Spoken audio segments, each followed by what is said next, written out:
নির্বাচন নিয়ে কেউ সন্ত্রাস করতে চাইলে সমপরিমাণ জবাব দেওয়ার নির্দেশ দিয়েছেন জামায়াত ইসলামীর আমির ডাক্তার শফিকুর রহমান।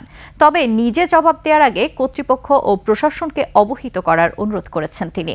শেরপুর পৌর পার্ক মাঠে আয়োজিত নির্বাচনী সমাবেশে জামায়াত আমির আরও বলেন, যদি দেখেন প্রশাসন কাজ করছে না, সন্ত্রাসীদের অভয়ারণ্য হয়ে গেছে এলাকা, তখন এটাকে প্রতিহত করা ওয়াজিব হয়ে যাবে।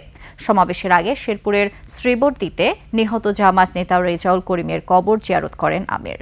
এ সময় তিনি বলেন, যারা ক্ষমতায় আসার আগেই নিজেদের মধ্যে মারামারি করে আবার তাদের লোকজনকে হত্যা করে, তারা ক্ষমতায় আসলে তো লাশ ফেলবে।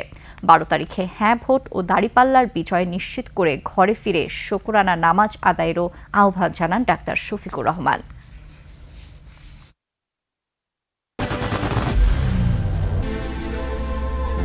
I am Ox. নির্বাচন নিয়ে কেউ যদি সন্ত্রাস চালাতে চায় তাহলে আল্লাহর পর ভরসা করে সমান পরিমাণ জবাব দিবেন, বেশি দিতে চাইবেন না। তবে নিজে জবাব দেওয়ার আগে অবশ্যই যথাযথ কর্তৃপক্ষ এবং প্রশাসনকে অবহিত করবেন।